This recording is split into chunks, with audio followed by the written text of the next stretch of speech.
Welcome back to Multigrid Methods. We're still in chapter 3. We finished sections, or I guess we're in the slide deck 1 of 3 for chapter 3. We finished these sections on the discretization of the model problem in 1D, and we did that via the finite difference method and also the finite element method. And then we got on to some properties of the stiffness matrix. I wanted to bring your attention to a couple of changes which are in the slides. And so I found, or I kind of discovered in giving the last lecture, that it would be easier if I made a small technical lemma before I got into the estimate of the condition number for the stiffness matrix. I kind of discovered that it would be much easier if I were to give a technical lemma outlining those two upper and lower bounds for the cosine function. And that made the proof of the estimate for the condition number of the stiffness matrix a little bit easier to follow. That's because everything with these preliminary estimates is contained in this technical lemma. The picture of it is still the same. Basically, what we needed to do in order to get that those upper and lower bounds was to create for this spectral, what was it? No, the condition number of the stiffness matrix. We needed these upper and lower quadratic estimates for the cosine function, and these are all the same. It's just that doing this as a separate technical lemma shortened the proof for this condition number estimate quite a bit. So the basic idea was we wanted to show that the condition number was between these two estimates, C1 H1 to the minus 2 power, C2 H1 to the minus 2 power. The key point here is that since H1 is going to 0, and I think I wrote this incorrectly last time, H1 to the minus 2, of course, is getting really large. It's blowing up to infinity, and that's the problem here. One thing I wanted to point out was that, let's see, did I get... So in my estimate, I was able to prove that this was 1/3, but it looked like I didn't actually use the 1/3. I used 1/4, which is a weaker estimate. And so I tightened that up also in this in the proof of this. So for that affects the upper bound. And so the upper bound turned out to be a 6 rather than an 8, because I was using the older bound that I had established previously, where there appeared a 4 rather than a 3, which gives me a tighter bound. So this is actually better than the result that I proved last time, because the lower bound and the upper bound are closer together, okay, with at least those constants. So those were some changes I made to that proof about the stiffness matrix and the condition number estimates. And then of course we introduced this concept of big theta. And so if we introduce the big theta concept in this sense, that the kappa 2, the condition number in the 2 norm, or the spectral condition number of the stiffness matrix, is big theta of H1 to the minus 2 power as H1 goes to 0. So basically this says that this is blowing up like H, or 1 over H1 squared. Since H1 is going to 0, then 1 over H1 squared is blowing up quite rapidly. This doesn't bode well for the performance of a lot of our methods, namely our classical iterative methods, since they kind of depend on this this condition number staying relatively calm for their convergence to be not degraded. If the condition number gets out of hand, gets really, really large, then all of the classical iterative methods that we discussed, Gauss-Seidel, forward Gauss-Seidel, backward, symmetrized, the damped Jacobi, they all degrade as H1 gets larger, or H1 gets smaller and smaller. That's kind of the idea. All right, so now on to some new stuff. So we're going to talk today about the damped Jacobi smoother, and then we're going to get on later on in this lecture, I hope, to talk about the prolongation and the restriction operators that we need for our setup. All right, so let's get into the new material now. So the idea here is let's forget about this two-grid, this multi-grid aspect that we're trying to develop here and go back to a question. And the question is, how well does a classical iterative method perform when we're trying to solve an equation like this? So we know that this in the current case, this A1 is the stiffness matrix given to us either by the finite difference method or the finite element method. It doesn't really matter because they turn out to be exactly the same thing. So the only difference is that in the finite element case, the right-hand side vector changes from that of the finite difference case. And so the true solution would be different as well. But I'm not going to worry about this difference in the right-hand vector, which I'm going to call the forcing vector. I won't worry about that difference, and we're going to drop whether or not it's coming from the finite difference or the finite element method. It's kind of immaterial for us. So let's drop this box going forward as well. So we're going to first try to approximate the solution of this linear system of equations via the damp-Jacobi method. So this is a splitting method with a damping or weighting parameter omega. So let me remind you of the format. So we have the stiffness matrix. We showed that that was a symmetric positive definite matrix with positive diagonal elements, 2 over H1. And so I'm going to split that matrix into A1 equals D minus U minus L. And notice that, well, I don't have the writing of it here, so I can't refer to it. But on the off-diagonal elements of the stiffness matrix, we have negative numbers. And so minus those numbers is going to be positive numbers. So in the upper triangular matrix that we're decomposing this into and the lower triangular matrix, we get positive entries in the super and subdiagonal parts. Notice that everywhere where it's not indicated, it's just 0. So it's zeros on the diagonal for U, non-zeros only in this upper or this super diagonal, and zeros everywhere else. And of course, the L matrix is just equal to U transpose because of the symmetry of the underlying matrix, stiffness matrix A. So the damp-Jacobi method is a method we introduced in chapter 1. We're now in chapter 3, of course. And this method reads, if we put together all of the components that we had introduced before. Actually, this is a typo. This should be replaced here. I said I kind of promised that we were dropping boxes, and then I forgot about that. So we calculate this intermediate vector Z1 first, and Z1 for each smoothing step involves us solving this equation.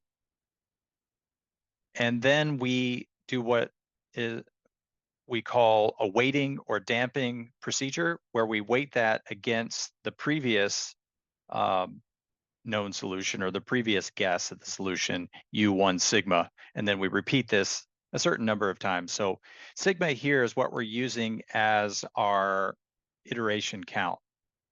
Okay, so we do sigma equals 0, then sigma equals 1, 2, and so on. All right, but in this case, we can eliminate this intermediate variable Z1. It's easy enough to do, just put it in there, and we can explicitly then come up with this equivalent version. And so we right away see that this is equal to a standard or a general linear iterative scheme where the iterator matrix is equal to omega D inverse. In the terminology of the two-grid method, which we define in chapter 2, remember for the iterator matrix, we use this S1 in particular, instead of B. So there's my B, or S1, omega D inverse. And remember, instead of using the nomenclature T for the error transfer matrix, we decided to use K for the error transfer matrix. And this is just for historical reasons in the multigrid literature. So I'm following someone else who used K. But just keep in mind, it is just the error transfer matrix for this damp-Jacobi method. Now, why am I calling it a damp Jacobi smoother? So this is something that we're going to get into momentarily, but we can't get there yet. We're just going to keep on calling it a smoother rather than a general linear iterative method for methods which will be, or for reasons which will become clear in the next chapter. Actually, is it next chapter or no? It's actually this chapter, but it's the next deck of slides. So this error transfer matrix just works out to be exactly equal to this. And because this prefactor here is symmetric, then it turns out that if I take the adjoint of this matrix, then I just get itself. Remember, this is the A1 adjoint in the terminology that we introduced back in chapter 2. And that relied on the fact that the iterator matrix was, in this case, symmetric. So this is just stuff to keep in mind. We're going to come back to this and refer to it in a little bit. Now, the way we often will do the Jacobi method is we do it one component at a time, or we put it into component form, and we do what's called a do loop. So those of you who have any programming experience, you've maybe heard of what are called for loops or do loops.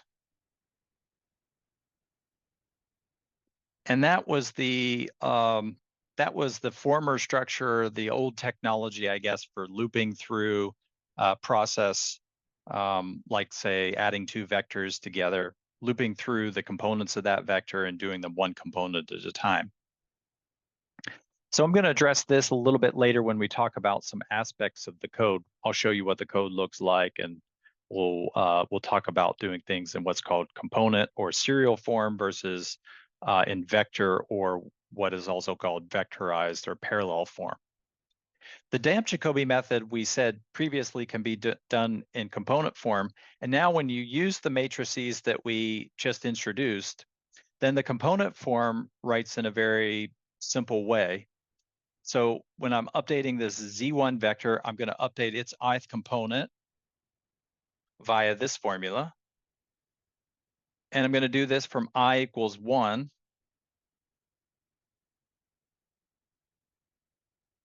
up to n sub 1. So I update that vector component by component, each one of them. So I can start with I equals 1, for example, and then do I equals 2. It doesn't really matter what order I do this, because I'm not, unlike the Gauss-Seidel method, I'm not immediately using those updated values in or on the right-hand side. So I can do this in any way that I want, okay? I can start with I equals 1. I could start with I equals n 1. I could go through this in a random order. It doesn't matter at all. Now, when you send instructions to the computer, the order matters, because the computer wants to know what order am I expected to do this computation in. And sometimes that order is very important for the efficiency of the method, and sometimes it's not that important. So it turns out, in this case, we want to let the computer decide which or what should be the appropriate order, because the computer can probably take advantage of some parallel processing, use the fact that modern computers, even laptops, have multiple processors, even on a single chip. And so it can send different simultaneous processes to different processors and do this faster if we don't specify a priori what order we want things set. So after we get this intermediate variable Z1, then we can compute this weighting for this damping process. Remember, this parameter omega is some number, and I think it's defined on the previous slide. So it's some number between 0 and 1. If I choose it to be exactly equal to 1, then this term precisely goes away, because 1 minus 1 is 0. And so this just becomes exactly the traditional Jacobi method. If I choose it somewhere in the middle, then it's what we call the damp Jacobi. So it uses a little bit of the new vector that we've created and a little bit of the previous vector that we had. And again, this superscript here, sigma, that's the number of passes that we do for this damp Jacobi smoother. So sigma equals 0 is the initial step, and then sigma equals 1 is the first iterate that I produce, sigma equals 2, and so on. And so one of the things that we're going to talk about oftentimes in multigrid and 2-grid is that we might not want to do very many of these smoothing or general linear iterative scheme iterations. And that's because we're not going to gain too much by doing too many of them. There might be an optimal number, in fact, that we find that we might not want to do many more than 3 or many more than 4, et cetera. And so I'm going to show you when and where we can kind of figure out how many smoothing iterations we need to do. So, but if we didn't know that this damp Jacobi method is being used as a quote unquote smoother, then we might want to just do as many of these iterations as we can do until we find out that the error between the approximate solution and the true solution is as small as we could possibly make it. It turns out in the multigrid and the 2-grid setting, we don't necessarily want to do an infinite or a very large number of these smoothing iterations. So this sigma, the maximum value of it, is going to be relatively small. So in order to analyze what the damp Jacobi method is doing and how it's helping us in our 2-grid or multigrid procedure, it turns out it's useful for us to understand what are the eigenvalues and the eigenvectors of the error transfer matrix. Luckily, because we know what the eigenvectors and the eigenvalues of the stiffness matrix are, and this is and the relationship between the error transfer matrix and the stiffness matrix is relatively simple, then we can use very simple techniques to find out what are the eigenvectors and what are the eigenvalues of the error transfer matrix. So the error transfer matrix is for the damp Jacobi method just equal to this, I minus omega d inverse times A1, where again, we're decomposing A into D minus U minus L in the standard way. This is the diagonal part, this is the strictly upper triangular part, and this is the strictly lower triangular part. So let's let K be the error transfer matrix for the damp Jacobi method applied to solving the model problem that we're interested in. The model problem is A1 times U equals F.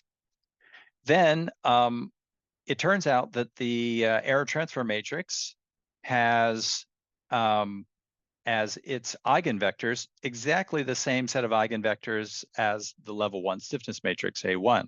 In particular, if I'm to give the ith component of the kth eigenvector, it's just going to be sine k pi x1i. Let me remind you what the x1i's are. Those are my nodal coordinates. So x1i, that's equal to I times h1 for I between 1 and n1. And in fact, we can also include, and we often do because it makes life easier on us, we can include I equals 0 up to n1 plus 1. All right, so these are the components of the kth eigenvector. And the eigenvalues, it turns out, of K are also quite easily computable. Again, that's because we know what the eigenvalues of the stiffness matrix are. They turn out to be omega cosine K pi H1 plus 1 minus omega. And we're going to call those eigenvalues mu1K. Now, omega is our free parameter, our damping parameter. And again, remember that omega is just some parameter right now chosen between 0 and 1. And we don't include 0 because that would mean that actually we're not computing anything, it turns out. And we're going to go up to 1, and 1 is exactly going to yield the classical Jacobi method. It turns out, by the way, and this is kind of just for your information, it's not something we're going to do, but actually, it turns out it makes sense to go all the way up to 2. We can go all the way up to 2. And if we go omega above 1 but less than 2, then this is what is sometimes, so I get the the distinctions mixed up sometimes. So if I'm looking at the region 0, 1, and up to 2,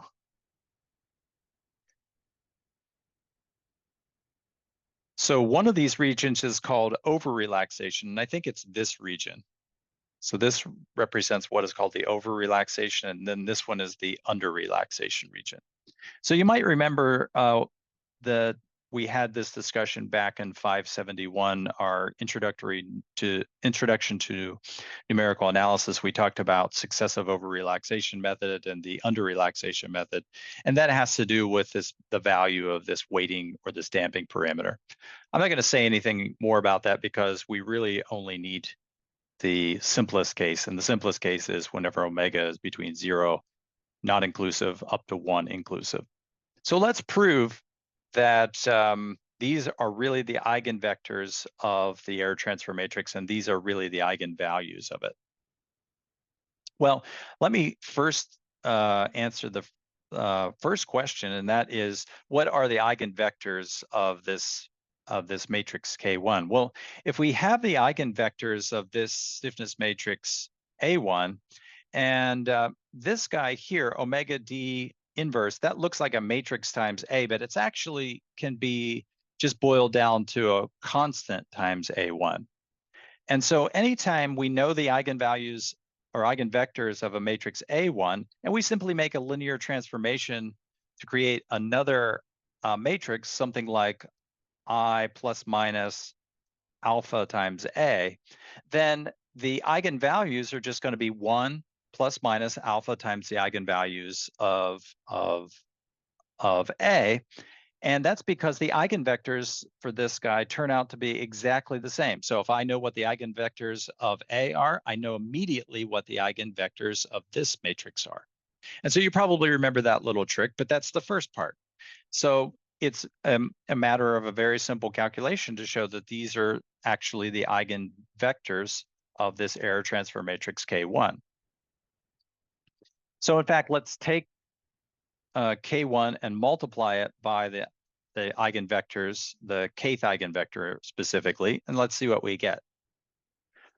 As I said before, this is not really a matrix times A1, it's just really a constant times A1, and it works out to be the constant omega H1 over 2. All right, so but notice that whenever I hit A1 on this eigenvector V1k, then I liberate an eigenvalue, a lambda 1k, and I get back the eigenvector V1k. So I know what these eigenvalues are. I had a formula for them. It's 2 over h1 times 1, the quantity 1 minus cosine k pi h1. So I just dump that down in here. I can use the distributive property to pull out this common vector. And what I'm left with is all this business inside. And so that does two things right away. It shows us that V1 is indeed an eigenvector for this matrix because I get back, after doing that multiplication, some constant which only depends on k times that original vector. So that's something which only depends on k. And by the way, it also depends on omega, but the idea is you first fix omega. So okay, it depends on k and omega. But whatever that business is there, whatever that stuff is, that's going to be the eigenvalue. And of course, the eigenvector is well established by this point. So the eigenvalue, all this stuff here, we're just going to define as mu1k omega, because it depends explicitly on omega. If I change omega, I change the values of that. And by the way, let's look at the fact or the case where omega is equal to 0. As I said before, that would be kind of a trivial case. And if I set omega equal to 0, that just gives me an eigenvalue equal to 1 for all values of k. So not so interesting. Yeah, I mean, we right away get what the eigenvalues are just from this very basic calculation. And of course, we should have known all along that these guys were just equal to 1 minus mu, or sorry, 1 minus omega h1 over 2 times lambda 1k. So that's a formula that we get right away.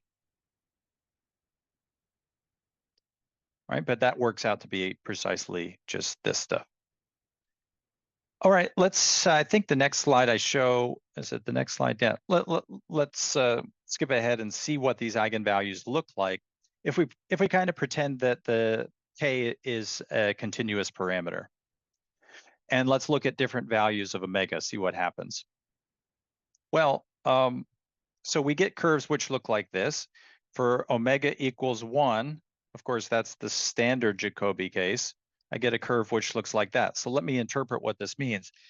Remember, k is not these eigenvalues are both a function of k and a function of omega. It's a function of k in the following sense.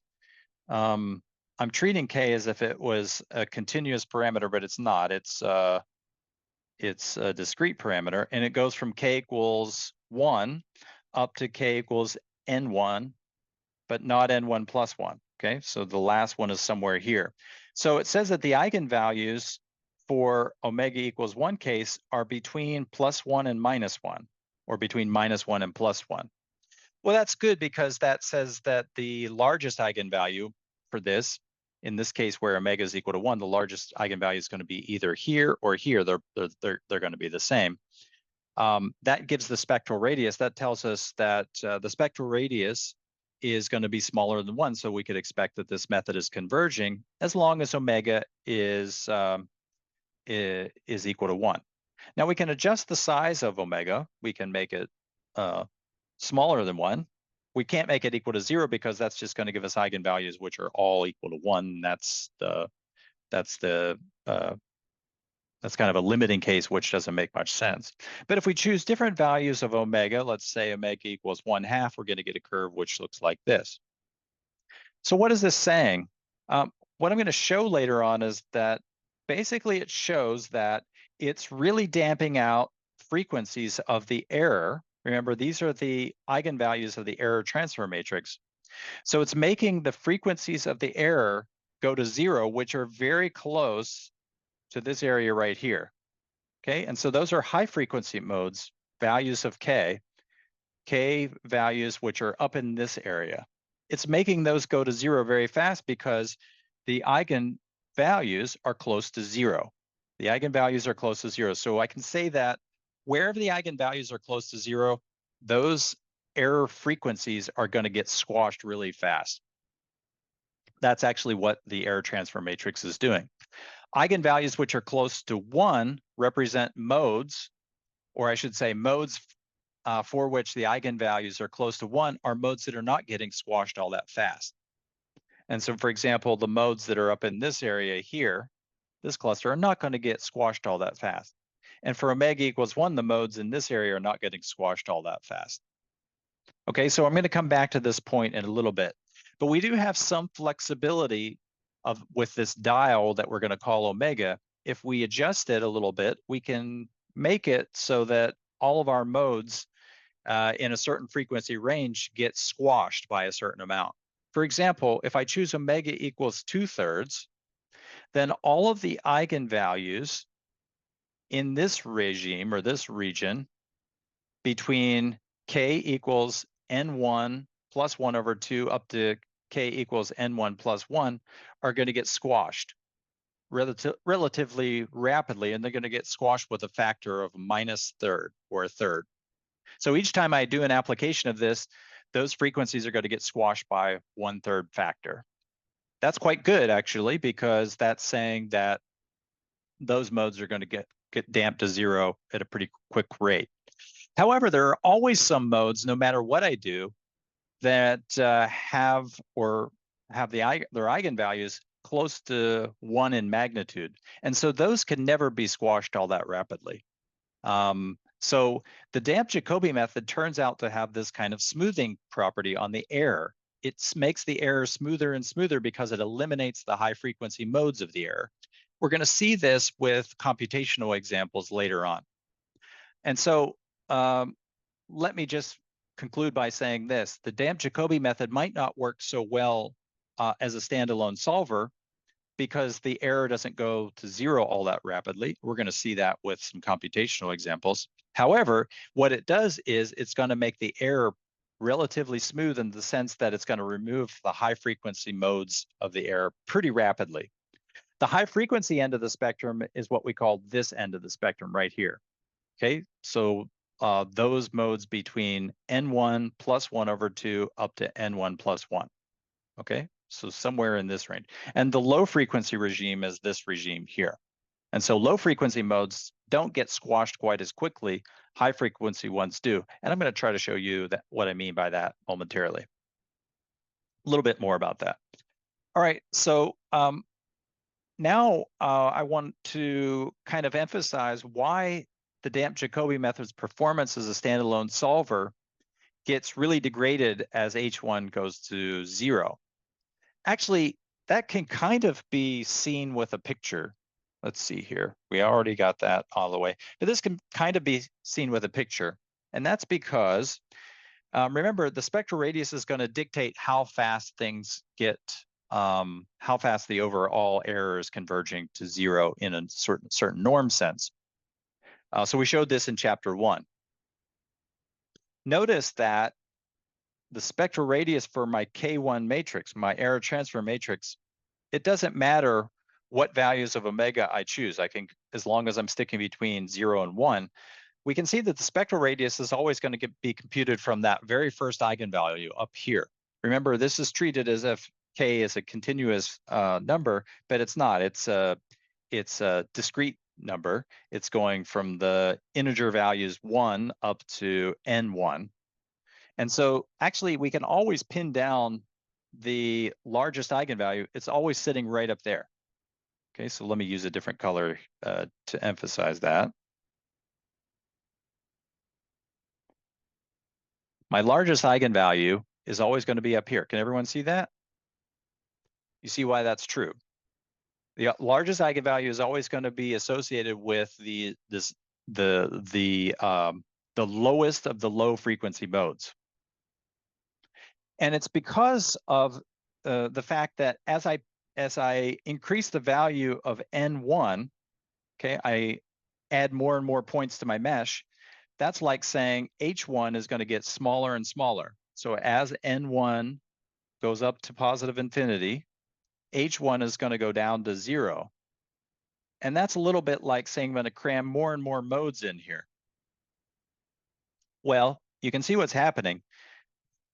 For n1 not that large, my eigenvalue might be here.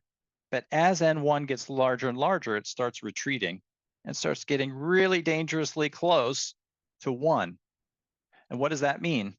Well, remember we said the overall convergence rate of a classical iterative method, a general linear iterative method, depends on the spectral radius. And the spectral radius from this example is here. And it's getting dangerously close to 1. And it gets, in this sort of decaying sense, it converges to 1 as h1 goes to 0. And we can quantify that through some calculations. So we can show that the spectral radius, and I think that's kind of obvious from the last picture, is always less than 1, but it's getting squashed to 1 on the lower side in this sort of way. We can show that there's a quadratic lower bound, and this was quadratic in the sense of values of h1. So as h1 gets smaller and smaller, this number is going to decrease more and more rapidly. So this guy, as h1 goes to 0, was basically vanishing to 0. Its limit is 0. So this difference is becoming 1 minus 0. So this guy is getting squashed to 1 as h1 goes to 0. And it's getting squashed as this, or according to this quadratic estimate. So we can prove this using our very simple quadratic lower bounds for the cosine function that we established previously. So let's state this result and then prove it. So the error transfer matrix for the damped Jacobi method, it has a spectral radius, which is bounded above by 1 and bounded below by 1 minus a constant times h1 squared for some constant c, which is independent of H1 and omega. All right, and this holds true for all omega between 0 and 1, not inclusive of 0, but inclusive of 1. And for H1 being bigger than 0, but less than a half. So this guy is going to get smaller and smaller. All right, and I claim it's kind of true from the picture sense here. We're going to have this kind of quadratic lower limit, which is going to be kind of asymptotically tight. And we're going to see that as H1 gets smaller and smaller, this eigenvalue moves closer and closer up to 1. Well, we can prove this rigorously.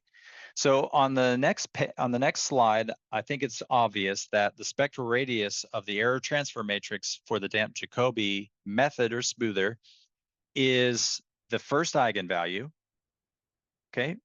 And that guy is less than 1. That guy's sitting right there. It's just less than 1. It's greater than 0 because we're going to take this guy. Now, whenever omega is equal to 1, we could have taken this to be or generate the spectral radius, but we would have had to use a minus sign. So it's just easier to use k equals 1, and that's going to give us that guy. So it's clearly less than 1. Now we know what the formula of this guy is, right? Omega 1, 1 of omega. Sorry, I keep saying omega. It's mu 1. 1 of omega is equal to omega cosine pi h plus 1 minus omega. Okay, so this is mu, my eigenvalue for my error transfer matrix for the Damp-Jacobi smoother. So we proved earlier that we had these quadratic upper and lower bounds for the cosine function. So that was 15 and 16 a few slides ago. We showed that the cosine function is pinned below by a quadratic function, 1 minus x squared over 2, and it's quadratic in x, and bounded above by a quadratic function, 1 minus x squared over 3.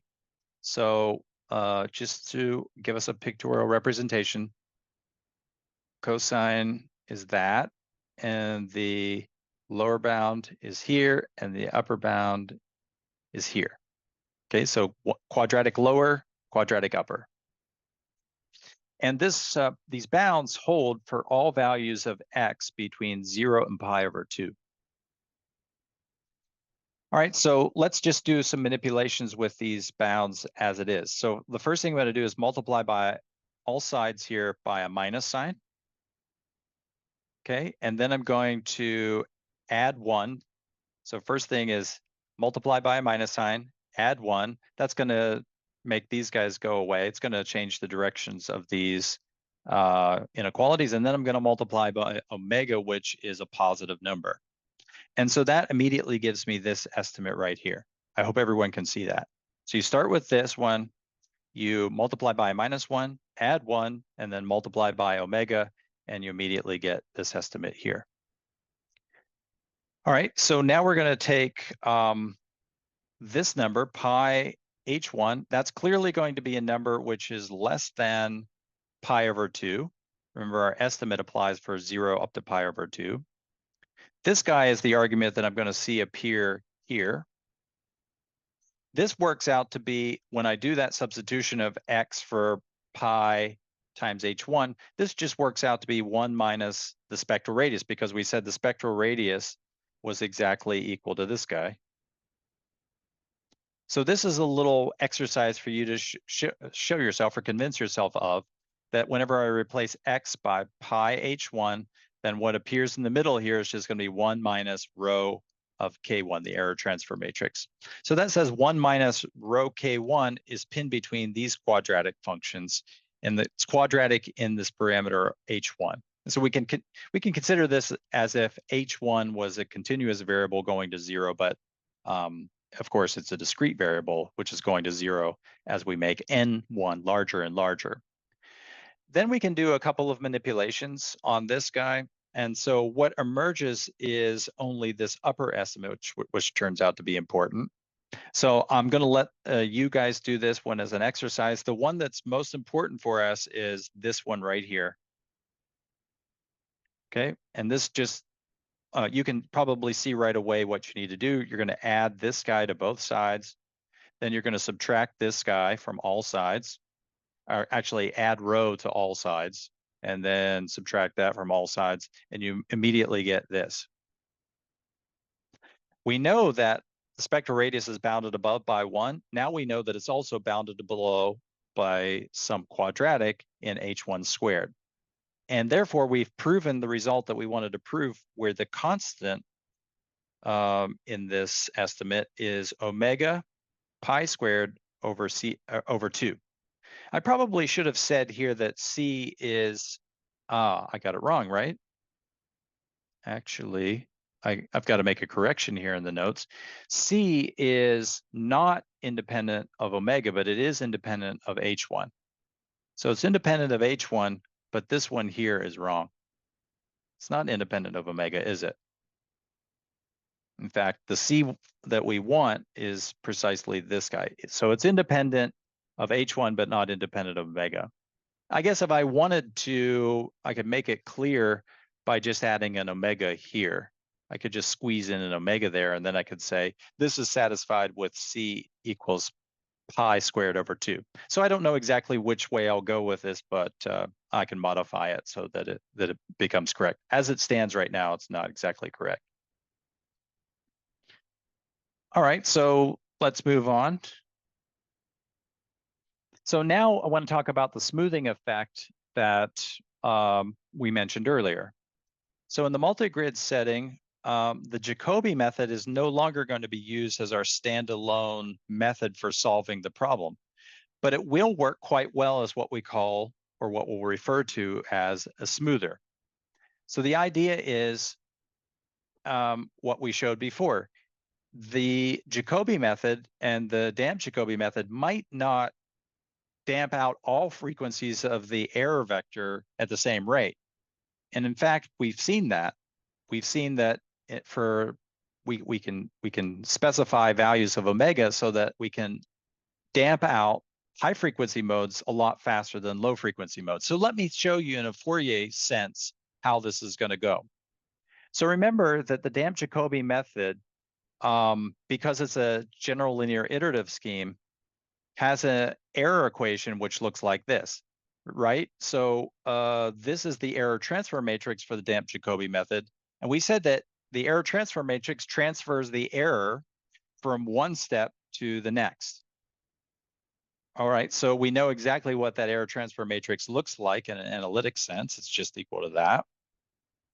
Now, what I'm going to do is I'm going to expand the error at the sigma step in the basis of eigenvectors that are available to me. And what basis of eigenvectors do I have? Well, let's use the ones that make the most sense. That is the basis of eigenvectors for the K1 matrix, which are also the basis of eigenvectors for the A1 matrix, the stiffness matrix. So if we do that, then there exists this unique basis representation, right? So this is a bona fide basis. So there are unique vectors E, I guess I'm calling this epsilon K sigma, so that we have a basis expansion like this, where I'm expanding with these basis vectors. These are just numbers. Now, what is going to be the action of this matrix on this vector, knowing that I have it in terms of this basis expansion? Well, that's quite easy, actually. I'm simply going to multiply K1 times this guy. But when it hits this, it skips over this part by linearity, right? And it simply attacks each one of these eigenvectors individually. Well, as it does that, remember, as it attacks each individual eigenvector, it's going to liberate a eigenvalue, give you the same constant back, and give you the same eigenvector back. So the action of a matrix on an eigenvector always gives you an eigenvalue in addition. So what we can do is we can tune, remember, this parameter omega can be tuned to favor the dampening of the high frequency error mode. So what does that mean? I'm simply going to, for values of K, which are rather close to N1, that is in the high frequency range, I'm going to try to make this as close as I can to 0. Close as I can to 0. So that means that for those high frequency modes K, I'm going to be squashing the component of the error in that mode. And that's because I'm multiplying, strict multiply, of this squashing rate with this expansion parameter. And if every time I do another iteration of damp Jacobi, I get another eigenvalue, right? So if I hit this again with the K1 matrix, the error transfer matrix, I keep multiplying more and more of these eigenvalues together. That's why it's a squashing process. We call that a smoothing process because the high frequency modes go to zero pretty rapidly, whereas the low frequency modes don't go to zero all that rapidly. Okay, does everyone understand that that concept?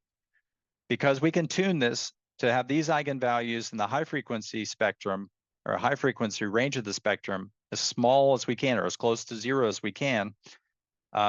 Tune that by choosing omega judiciously to get these to be small in magnitude. Then each application of damp Jacobi method is making this number smaller and smaller, no matter how large this starts out as. So that's the idea. We're going to dampen the high frequency error modes, and that's what we call smoothing. All right, so let's get back into chapter 3 into the second slide deck. We're talking about the Fourier analysis of the two-grid algorithm, and Fourier analysis basically means an analysis of eigenvalues and eigenvectors, or at least involving eigenvalues and eigenvectors. So we started finding out what the eigenvalues and the eigenvectors were for the damp Jacobi method. It's going to turn out that that's going to be an extremely useful component of our two-grid algorithm. But we could also use something else. We could use the Gauss-Seidel method. And so let's try to do an eigenmode or a Fourier analysis of the Gauss-Seidel smoother.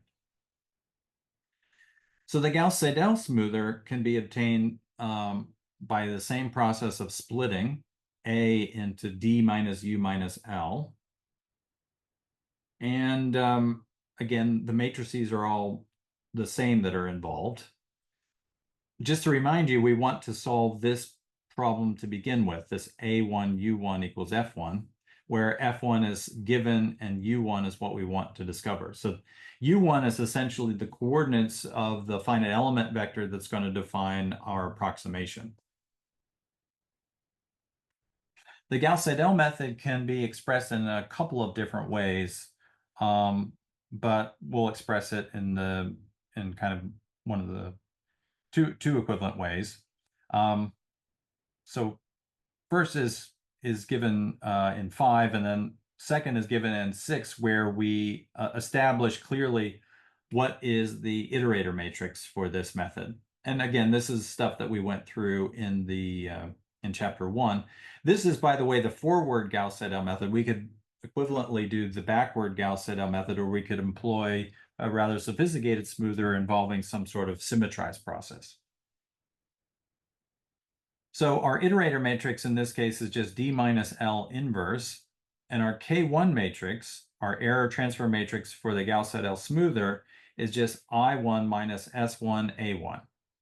Okay, so where S1, the iterator, is D minus L inverse, so there's our error transfer matrix. So in this case, we don't have a symmetric smoothing process. Our iterator matrix is not symmetric, and therefore our K1 matrix is not going to be self-adjoint in the A1 inner product. And none of these things matter to us right now because we're going to jump into a modal analysis of this, but they will matter later on when we do some other things, namely when we do the energy analysis of the two-grid method in the next chapter. The Gauss-Seidel smoother, it turns out if you do a couple of manipulations, again, I promised to get rid of the box and then forgot to. The idea of the Gauss-Seidel method, I think I emphasized this in chapter 1 when we were introducing it, is that once I obtain an update of my current vector, my current solution, I'm going to immediately reuse it on the right-hand side. So the Gauss-Seidel method, or at least the forward Gauss-Seidel method, in component form can be written like this. And you'll notice that it has an updated value here on the left-hand side, which is clear. That's associated to component I. But also, I'm using updated values of the unknown vector on the left-hand or the right-hand side as well. But that one is associated to this component I minus 1. Okay, so we went through this last time, and I may go through this one more time in the future. But once I get updated values for Gauss-Seidel, I'll immediately reuse them on the right-hand side. But this tells me that I'm really stepping through this in a very precise order. So in the Gauss-Seidel smoother, I have to, at least in the forward method, I have to step through it in, or I don't have to, but it's most convenient if I step through it in this ordering from I equals 1 up to I equals n plus n1 in order. Okay, so I can't do this in any random order like I could with the Jacobi method or the damp Jacobi method. I have to do it in a certain way. So that's kind of one drawback of using the Gauss-Seidel method, is it has this sort of, I can't easily vectorize the way I do the smoothing. And again, we're gonna talk about that in a bit. I have to do the updates in a do loop in a very precise way. So that's one strike against it. The second strike against the Gauss-Seidel method, it turns out, is that even though the convergence is generally better than the Jacobi method as a standalone method, the Fourier analysis of this method is much more complicated. So you can see that right away with the eigenvectors and the eigenvalues. So suppose that we have the error transfer matrix for the Gauss-Seidel method. We get this more complicated error transfer matrix. And the eigenvectors work out to be something which are no longer just those simple sine wave modes. So we get those sine modes in there, sine waves, but we also get something else. So for every I, the ith component is sine k pi x1i. That's the good part. That's the part that we saw with the stiffness matrix, but we also get this part as well, cosine k pi h1 to the I power. So that's a bit weird, but that's okay. I mean, the good news is we have an analytic expression for what are these eigenvectors. I'm going to give them the name W rather than V. And the eigenvalues work out to be cosine squared k pi h1. All right, so it's not so nice because we can't, or we don't right away have the same eigenvectors as we had for the stiffness matrix. It's not clear, and it's not going to be clear right away why that is such a restriction on what we want to do, but it turns out it will be. But for now, let me give you the first few steps on, so we'll leave it at that. The fact that it doesn't have the same eigenvectors as the stiffness matrix is kind of a bad thing, but we have to reserve the reasoning for that later. But let me give you some of the details, the introductory details of how you go about computing these eigenvectors. So, of course, another way of writing the error transfer matrix is as D minus L inverse times U. So it was a manipulation that we went through in chapter 1 to show this. Okay, of course, the straightforward way is to write it like this, but a very simple manipulation shows you that can be rewritten in an equivalent form as D minus L inverse times U. So that means that this is an eigenvector eigenvalue pair of K1 if and only if U times W1K is equal to the eigenvalue nu1K times D minus L. This is assumed to be invertible, by the way. And well, we don't need to assume that. We know that that's going to be the case for the stiffness matrix, which is what we're applying it to in this particular example. We know that this is always going to be invertible, so there's no problem there. So this is going to be satisfied if and only if this is satisfied. How do we know that? Well, what we do is we take this as the definition for K1, we put it into this expression here, and then we multiply both sides of that expression by the matrix D minus L, and we immediately get this. So this is supposed to be evocative of what to do and how to start. You can see that that's kind of this kind of involves a splitting of A times the same vector, but moving the D and minus L components of that to one side and keeping the U components on the other side. So it's almost a bit like this.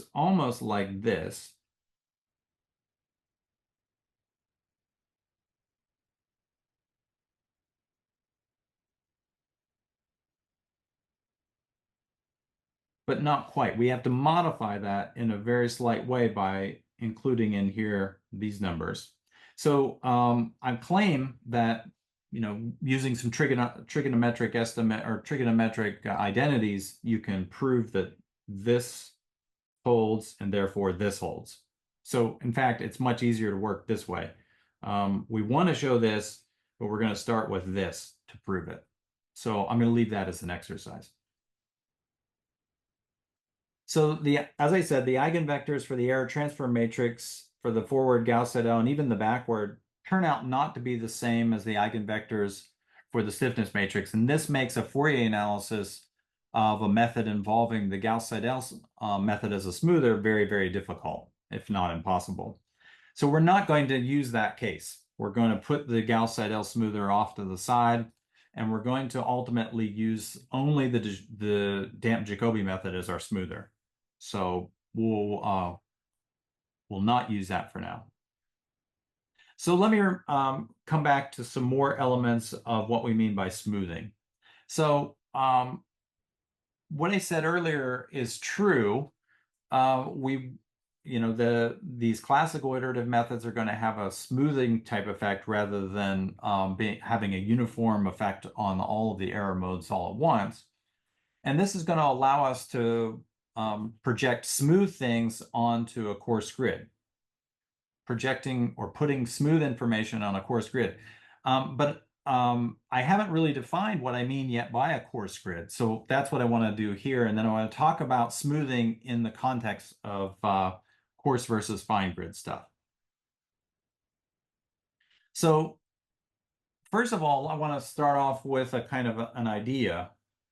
And the idea is this, that low frequency modes are essentially those that make sense on a coarse grid. Low frequency modes are those that make sense or can be expressed on a coarse grid. So I need to introduce what is the structure of the coarse grid for this all to make sense. So we say that two level grids are uniform. So this is an adjective of grids. There are two of them, two level grids are uniform. Actually, I don't know if I like that. Maybe I'll say two. I don't know. It's hard to read. I'm going to think about that one. We say that the two level grids are uniform and nested if and only if n1 plus 1 is greater than or equal to 4, n1 plus 1 is even, so that we can divide it in 2, and n0 is equal to n1 plus 1 divided by 2. So if it's even, we can divide it by 2. So we could have said n1 plus 1 is greater than or equal to 2. We could have divided that, but it turns out that gives us something which is more or less nonsensical. So we want n1 plus 1 to be greater than or equal to 4 and even. And we're going to define n0 as being n1 plus 1 divided by 2 minus 1. So in this case, we're going to define uniform grid sizes via the following prescriptions. HL is going to be 1 over NL plus 1 for L equals 0 and 1. So this conforms precisely to what we've already defined for the fine grid, the so-called fine grid. That was 1 over N1 plus 1. However, previously, we didn't really put any restrictions on what N1 can be. Now we're going to say N1 should be such that N1 plus 1 is even and greater than or equal to 4. So let's work this out a little bit. Well, let me get on to the next definition, then we'll work it out. XL, L equals 0 and 1. So I'm defining both the coarse and the fine grid kind of simultaneously here, are both equal to I times H times L. And I should have also said here that I goes between 0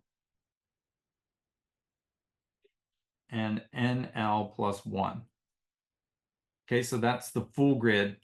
And the points, in both cases, we're going to find out that H 0, 0, that's equal to 0. And H0, this should be H10 is equal to 0. And we also know that H0 N0 plus 1, that's equal to 1. And H1 N1 plus 1 is also equal to 1. Okay, that can be seen very quickly from this definition. But now let's look at a couple of things.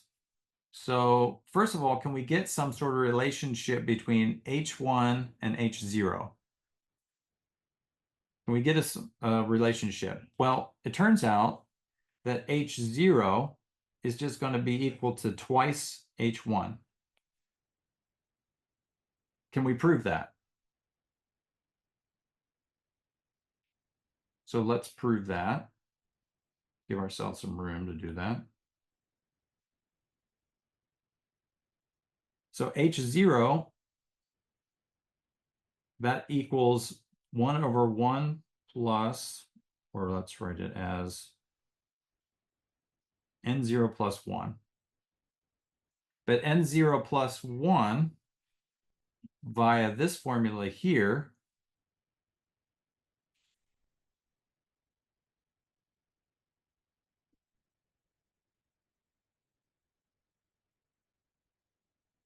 is just equal to N1 plus 1 over 2. So that implies that H0 is just equal to 2 over N1 plus 1, which is equal to 2 times H1. Okay, so very simple computation. And this can be seen by just writing out what the grid points are. So in this case, let's do, or use the case where N1 is equal to 3. So that N1 plus 1 is equal to 4. That's kind of the minimal case.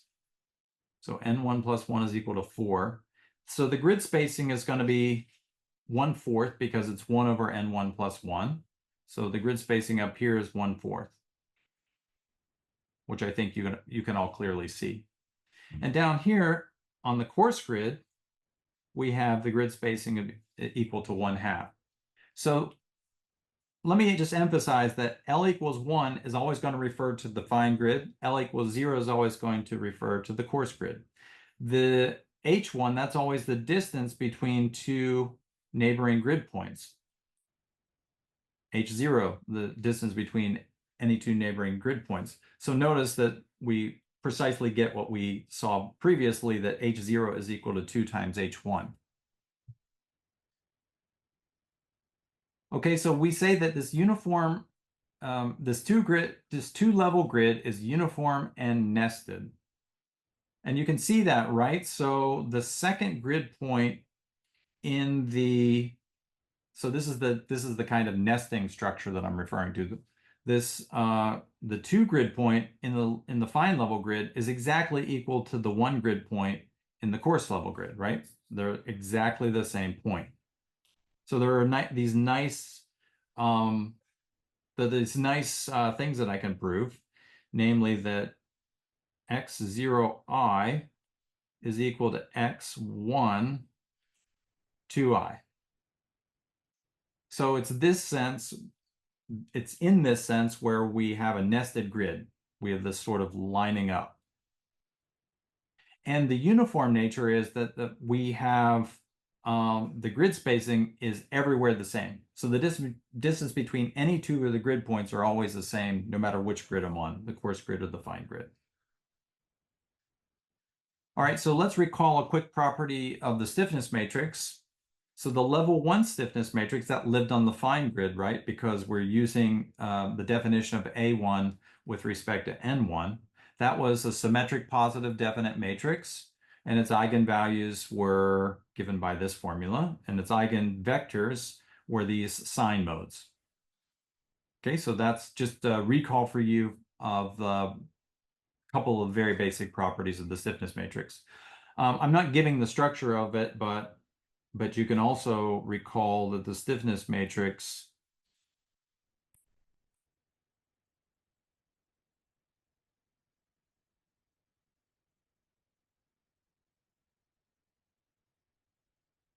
two over h1 on the diagonals and minus 1 over h1s on the super and subdiagonals.